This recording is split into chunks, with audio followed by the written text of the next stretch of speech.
You can understand English, you can write English, you can read English, you can listen to it, but you can't speak it really well. You can't speak English fluently or properly. Here is the reason for you, the biggest reason and the perfect solution for it. So everything is covered in this lesson for you to speak English. Hello everybody, how are you all? Hope you're doing great. So welcome back to another session of learning English and improving your English speaking skills with me. In today's session, I'm going to address something that is extremely important for everybody. Whether you're at intermediate, at advanced, this is going to be really helpful for you because this is something that is going to lay that foundation and it's important. Sometimes a lot of people who might be really good at written English, who might be really good with their grammar, still face problems while speaking English. And today I am going to address the problem that if you know English, if you are well versed in English, then why can't you speak English fluently? Why can't you do it? Why can't you speak English? And this is going to be extremely important lesson for you.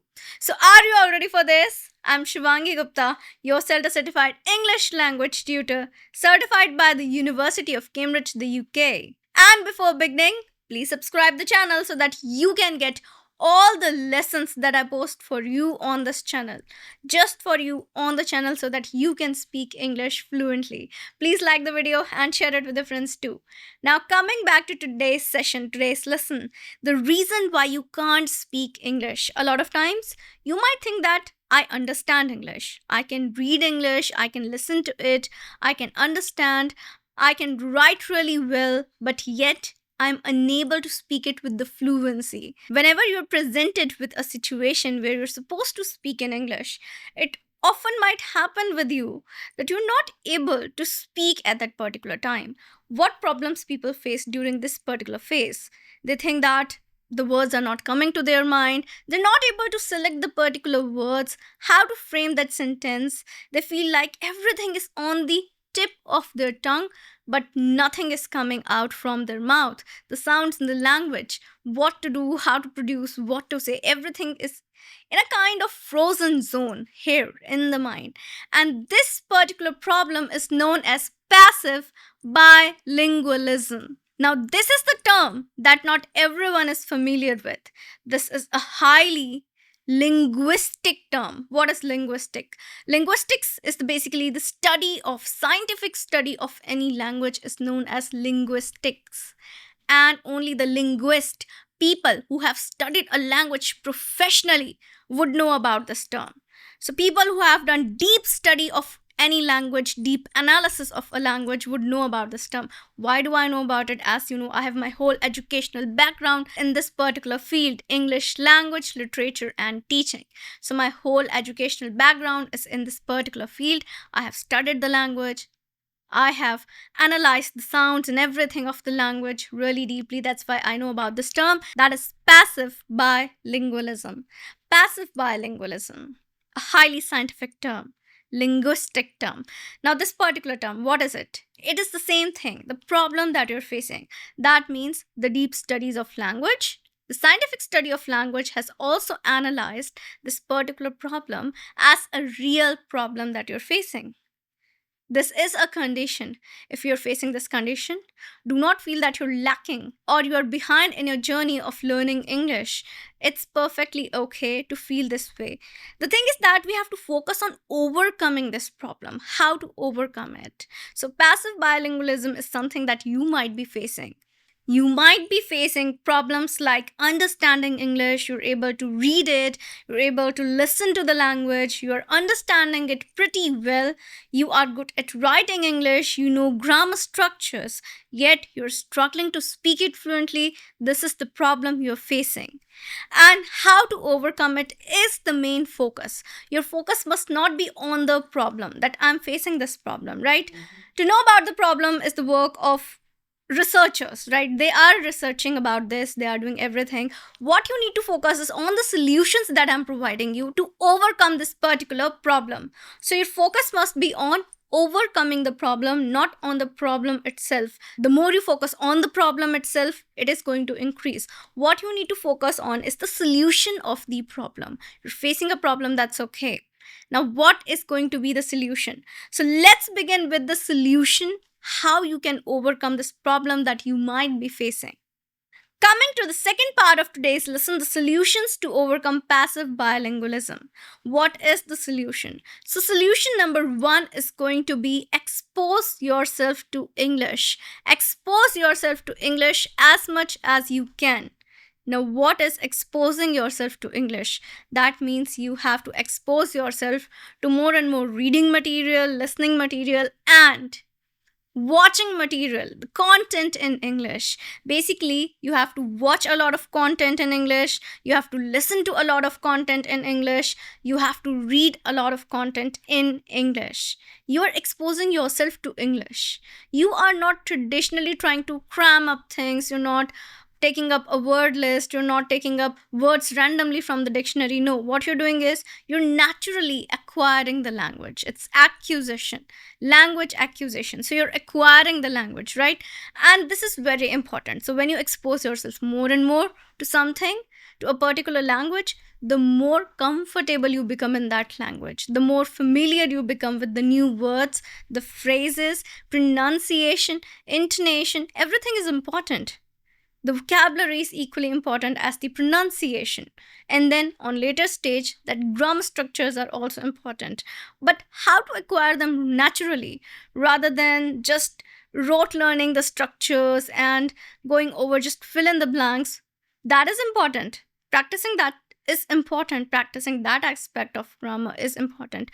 But until and unless you do not interact with the natural language in the form of content you're watching, content you're listening, and content you're reading, these three things, it would not work. That is why you're not able to use it, because you are trying to learn English, but that natural things in English, for example, the way a person is speaking naturally, you're watching a web series, you're watching a movie, you would see some context there. How the person is speaking, what he is speaking, where he is speaking, with whom he is speaking. The context, right? A lot of things matter a lot. The tone, the expression, the intonation, a lot of things matters. And you'll be able to grasp everything. Everything is important, right? Everything is equally important. So you have to expose yourself to more and more content in English, watch a lot of movies, watch web series, listen to podcasts, tune into YouTube, watch English videos on YouTube. It can be related to anything, educational videos, videos related to a particular topic, for example, sports, lifestyle, cooking. It can be anything that you like. Vlogs in English, whatever you like. You tune into that and watch it in English. That is very important. So expose yourself more and more to English language. Solution number two. Solution number two is speak from day one. Speaking the language from day one is extremely important. A mistake that a lot of people make. They think that let us learn some vocabulary, let us listen a lot more in English, let us interact with some grammar, let us learn some grammar structures, let us learn the base of the language, and then we would start speaking. Often, what has happened is a lot of times in school days, this particular language has been treated as a subject, right? Now, as an adult, when you're learning it, you're trying to repeat the same pattern. Do not repeat the same pattern. Learn it as a skill. It's a skill, and you can only hone the skill when you practice it. So, you have to practice speaking from day one. How would you improve a skill? How would you hone a skill without practicing it? Practice is important. So, your speaking practice is extremely important. Your speaking practice and your English language learning must go side by side. They both are equally important. So, start speaking English from day one. Do your speaking practice from day one. Whatever you have listened to English, whatever vocabulary you've learned, whatever phrases you've learned, you need to start practicing them. Speak them out loud at least start by speaking everything out loud that you are learning, the new things that you are learning. That means you're giving yourself the practice to speak it. You've learned something, it's there in your memory, but your mouth muscles are not practiced enough to speak it. And that is what we are supposed to do. We are supposed to bring the memory to the output, that is speaking, and we're supposed to speak. Without that practice, whatever we are learning will not be put to proper usage. So, in order to do that, in order to use whatever you're learning, you have to speak it. Speak it, do your speaking practice, use it as soon as possible, and then you are going to speak English too. You'll not just understand English, you'll not be just able to read it, write it, you'll be also able to speak it simultaneously, because this process needs to go hand in hand, side by side, parallel. Okay, so you're learning, acquiring the language, and the speaking practice, that is also important. Both the things must be parallel to each other. They are equally important, and that is something a lot of people miss out. They do not understand this, and this is very important for you. From day one, start speaking. If you're scared to speak in a real world situation, at least start your speaking practice. Once you've gained confidence over your speaking skills, because of your speaking practice, you've honed your skills, now you can go out in the real world and start speaking English there too. That is how you're supposed to take up things, and that is how you should take up your English learning journey. That is, start speaking from day one. So start your speaking practice from today. Do it. There are a lot of techniques, practice techniques that I've shared with you on the channel. A lot of lessons related to English speaking practice techniques. Take up one of my technique and start doing your speaking practice from today. Do it and improve your English speaking skills. So that was the lesson for today. The reason you can understand English, you can write English, you can read English, you can listen to it, but you can't speak it really well. You can't speak English fluently or properly.